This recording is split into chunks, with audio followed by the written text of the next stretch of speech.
Olá, meus irmãos, mais uma vez, sejam bem-vindos aqui ao nosso estudo sobre a doutrina da escatologia, que é justamente a doutrina e o estudo das últimas coisas. Nós já estamos aí falando sobre a tribulação. Nós já aprendemos o que é a tribulação. A tribulação é a 70ª semana ali de Daniel, conforme nós já aprendemos na última aula. E vou falar hoje sobre alguns acontecimentos. Nós já aprendemos o seguinte, que nós estamos estudando de um ponto de vista dispensacionalista, pré-tribulacionista e pré-milenista. Se você defender uma posição diferente, com certeza esse vídeo vai estar contrariando ali o seu pensamento, tá bom? E nessa perspectiva, nós temos que entender o seguinte, que esses acontecimentos da tribulação, eles são vistos como acontecimentos futuros e literais, tá bom? Já aprendemos que a tribulação ela vai acontecer após o arrebatamento da igreja, tá certo? E antes do milênio que acreditamos também ser um milênio literal. Muito bem, olhando ali então para a tribulação, nós já aprendemos que a tribulação será um período de 7 anos, é a última semana lá de Daniel, como nós já aprendemos, e sendo a 70ª semana, é justamente ali o período em que Deus volta a tratar com o povo de Israel. A tribulação é um período de 7 anos dividido em duas partes de 3 anos e meio, conforme Daniel 9:27 e também Apocalipse capítulo 6 até o capítulo 19, tá bom? Na primeira metade da tribulação, ou seja, nos 3 anos e meio primeiro, o anticristo então ele faz um pacto de paz com o povo de Israel, ele assume uma posição de poder mundial. Algumas pessoas dizem que ele assume essa liderança porque ele vai trazer ao mundo uma resposta. Que resposta? Imagina só, irmãos, quando todos os crentes forem arrebatados, como que esse mundo não vai ficar um caos? Imagina, por exemplo, os pilotos de avião. De repente são arrebatados e agora esse avião, como é que vai ficar? Certo? Imagine a pessoa dirigindo um carro e é arrebatado, e imagine o caos mundial. Então o anticristo ele vem para assumir essa liderança e com certeza trazer uma resposta para isso tudo, tá bom? E quando ele faz esse pacto de paz com Israel, assume o poder mundial, nós vamos observar que, conforme predito a partir do Apocalipse capítulo 6, há também o início dos julgamentos, o julgamento dos selos e também das trombetas. Quando olhamos então para a segunda metade da tribulação, os segundos 3 anos e meio, o anticristo ele quebra aquele pacto que ele fez com Israel e começa então a perseguir o próprio povo judeu, começa a perseguir os crentes. E é justamente aí que aumenta ali a intensidade dos julgamentos de Deus sobre o mundo, com as taças da ira de Deus sendo então derramadas ali nos 3 últimos anos e meio. Nesse período da tribulação, irmãos, o anticristo, como nós já falamos, ele vai se revelar como líder mundial. Ele vai promover a adoração ali à sua imagem, ele vai exigir que todos recebam a marca da besta, conforme Apocalipse capítulo 13 e também 2 Tessalonicenses capítulo 2, versículos 3 e 4. Então Apocalipse 13 vai falar sobre a besta que emerge da terra. Apocalipse capítulo 13, a partir do versículo 2 em diante. A partir do versículo 1 em diante. Mas no versículo 2 diz: a besta que vi era semelhante ao leopardo, com pés como de urso e boca como de leão. E o dragão, olha só, o dragão é Satanás, deu à besta, que é o anticristo, o seu poder, o seu trono e grande autoridade. Uma das cabeças da besta parecia ter sido golpeada de morte, mas a ferida mortal foi curada e toda a terra se maravilhou seguindo então a besta. Tá? Então observe o seguinte, aí entra a figura também do falso profeta, tá bom? O falso profeta e o anticristo, eles vão trabalhar juntos, para quê? Para enganar as nações e perseguir aquelas pessoas que se recusam a adorar o anticristo. O falso profeta, irmãos, se encontra ali falando dele já em Apocalipse capítulo 13 e o versículo 11, quando diz: vi ainda outra besta emergir da terra, tinha 2 chifres, parecendo cordeiro, mas falava como dragão. Ela exerce toda a autoridade da primeira besta na sua presença e faz com que a terra e os seus habitantes adorem a primeira besta, ou seja, o anticristo, cuja ferida mortal havia sido curada. Também opera grandes sinais, de maneira que até faz descer fogo do céu sobre a terra diante das pessoas. Então, olha só, vai haver como se fosse ali uma trindade satânica, onde o dragão, a antiga serpente, que é Satanás, vai dar poder à primeira besta, a besta que emerge do mar, que é o anticristo, ok? Depois, já em Apocalipse capítulo 3, a partir do versículo 11, vem outra besta que emerge da terra, ok? Essa besta que emerge da terra é justamente o falso profeta. Então, olha só, na trindade satânica nós temos o dragão, que é Satanás, a primeira besta, que é o anticristo, que vai ter o poder de Satanás, e o falso profeta, que vai fazer com que todos adorem a primeira besta, que é o anticristo. Mostrando ali completamente um contraste, né, entre a trindade divina, onde Deus enviou o seu Filho a esse mundo, obviamente para morrer, depois o Filho ressuscita e então vai aos céus novamente, e vem o Espírito Santo trazendo então com que a igreja adore ao Filho. É praticamente aí uma aversão, né? uma coisa completamente contrária que o inimigo vai fazer no final dos tempos.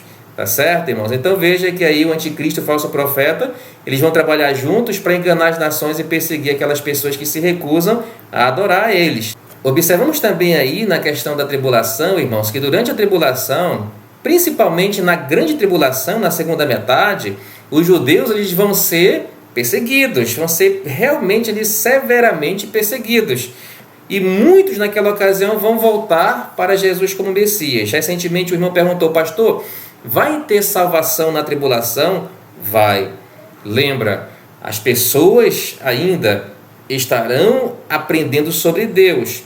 Essa é a missão dos 144 mil selados, 12 mil de cada tribo, que Apocalipse capítulo 7 vai relatar. Eles vão estar ali falando de Deus para o povo, são do povo de Israel. Ok? Então, para a pessoa ser salva, ela precisa voltar-se para Deus nos moldes ali do Antigo Testamento, ou seja, pela fé, obviamente, recebendo da graça do Senhor. Quanto à questão do juízo, das pragas que vão acontecer, nesse período da tribulação, a terra vai experimentar uma série de desastres naturais, sobrenaturais, descritos aí em Apocalipse como o julgamento dos selos, das trombetas e das taças, tá bom? Esses juízos, eles são a manifestação da ira de Deus contra a rebeldia da humanidade, ou seja, é como se Deus dissesse assim: vocês querem viver sem mim? Então pronto, vivam aí como vocês acham melhor, tá certo? E o que vai acontecer, irmãos? No final da tribulação? No final da tribulação vai haver o que nós chamamos de Batalha do Armagedon, onde as nações se reúnem ali para pressionar Israel. Israel vai estar acuada e Jesus Cristo vai retornar para derrotar os exércitos do anticristo. E Jesus Cristo vai retornar justamente com a sua igreja, ok? Ou seja, nós estaremos retornando com Cristo naquela ocasião. Esses acontecimentos, irmãos, estão registrados em Apocalipse 16:16, certo? Fala da Batalha do Armagedon. E em Apocalipse 19, versículos 11 a 21, vai estar falando justamente da questão da batalha, quando Cristo descer dos céus e nós seguiremos com Ele, e Cristo vai então estar ali vencendo o exército do anticristo simplesmente pela palavra que sai da sua boca, tá bom? Então essa batalha aí marca o fim da tribulação e a derrota final do anticristo e seus seguidores ali.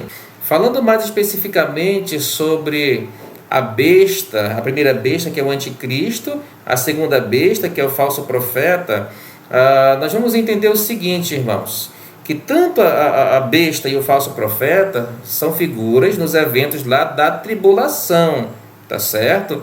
Eles vão exercer ali papéis completamente opostos ao reino de Deus. Por exemplo, a besta, o anticristo, geralmente, né, colocada ali na palavra de Deus como uma figura de poder político, observem só, político e militar, que vai surgir durante a tribulação, vai ser carismático, vai ser um líder que realmente prende ali todo mundo e vai ganhar a confiança das pessoas, tá? Ele é descrito então como uma criatura que sobe do mar, tem 10 chifres, 7 cabeças, com o nome blasfemos em suas cabeças. Apocalipse capítulo 13 nos ensina isso. Algumas das suas características, ele exerce poder e autoridade. Ou seja, a besta ela recebe poder, trono e grande autoridade de Satanás, o dragão. E ele vai exercer um domínio sobre toda a tribo, povo, língua e nação, exigindo adoração. Tudo isso descrito em Apocalipse capítulo 13.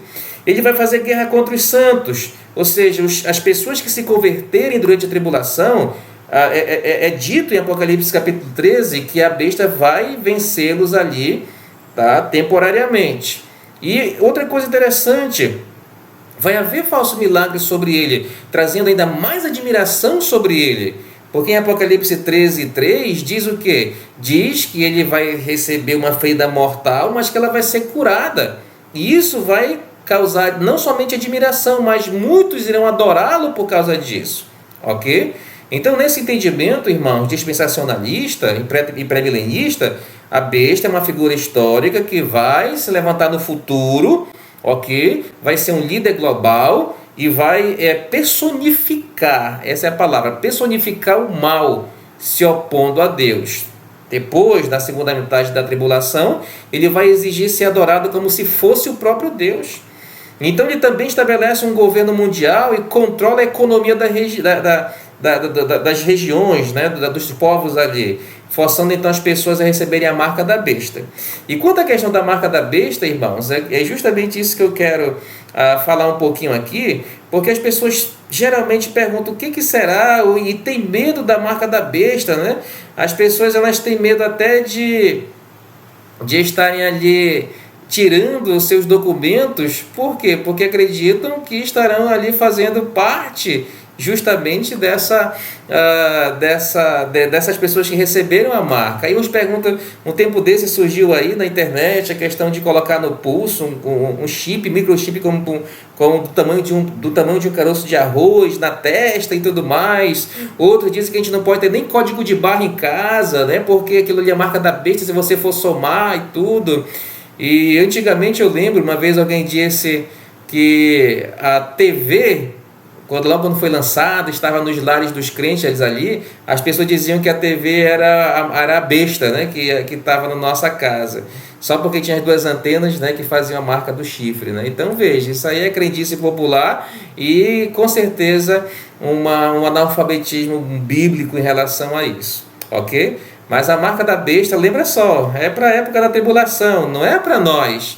A igreja, nessa ocasião, já vai estar onde? Lá no céu, não vai mais estar recebendo nada aqui na terra, tá bom? Então, essa questão da marca da besta, seja o que for, se for uma tatuagem, uma numeração, ou características, que eu acho que é o mais provável, então, isso aí já não pertence mais a nós. Agora, se você for ficar na tribulação, se você não faz parte da igreja, aí você tem que se preocupar, então, com essa marca aí, ok? Quanto ao falso profeta, irmãos, o falso profeta é descrito ali, a questão do número da besta, tá? É Apocalipse 16 e 18, tá bom, irmãos?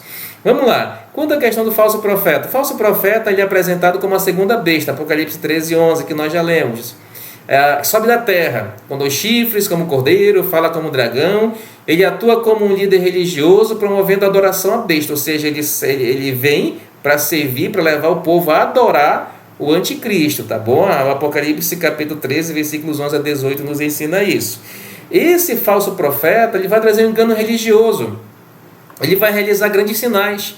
É interessante que é isso que hoje as pessoas querem, né? As pessoas querem sinais, querem poder, milagre, maravilhas e coisas mais. E esse cidadão, ele vai fazer tantos milagres, ele vai fazer descer fogo do céu, para enganar aqueles que habitam a terra. Ele vai promover culto ao anticristo, ele vai fazer com que todos adorem ali a imagem da besta, e vai decretar morte para quem se recusar a adorar a besta, adorar o anticristo, tá? Apocalipse 13, 12, versículo 15.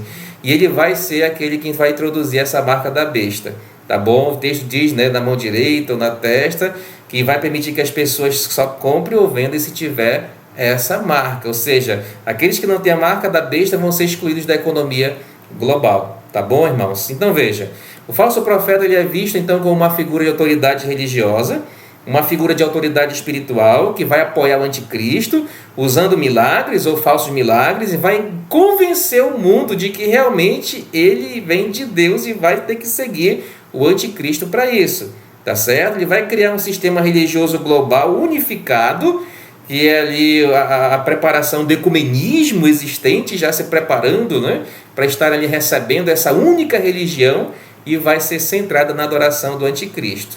Tá bom, irmãos? Então, olha só, lembra bem, 3 pessoas.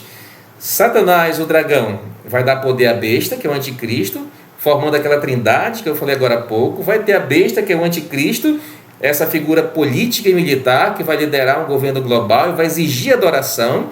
E o falso profeta, que é essa figura religiosa que vai promover a adoração para o anticristo e implementar ali o sistema da marca da besta. Tá bom, irmãos? Então, nesse entendimento dispensacionalista, pré-tribulacionista, pré-milenista, a besta e o falso profeta, eles são figuras literais, tá bom? Que vão existir lá na tribulação.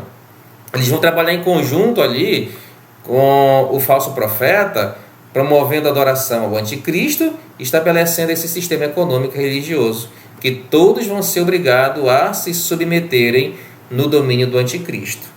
Tá bom, irmãos? Esse período vai terminar, como nós já mencionamos, na batalha final ali da guerra do Armagedon, onde Jesus Cristo vai retornar para derrotar a besta, o falso profeta e Satanás. Ok, meus irmãos? Espero que tenha ficado aí claro quanto a essas questões. Na semana que vem, vamos falar um pouco mais sobre outros acontecimentos, tá certo? Mas, por enquanto, para o nosso vídeo não ficar longo e não se estender muito, seguindo ali o padrão dos vídeos anteriores, nós vamos ficar por aqui, ok? Que Deus abençoe ricamente a cada um de vocês, que Deus esteja guiando, conduzindo sempre ali para fazer a sua vontade. Irmãos, não esqueçam de compartilhar, de curtir, não esqueçam de inscrever-se aí no canal, tá certo? Para dar aí uma moral e fazer com que essas mensagens, esses estudos passem para as pessoas que possam assim receber pelo seu compartilhar, tá certo? Que Deus abençoe ricamente a cada um de vocês e até o próximo vídeo, com a permissão do Senhor.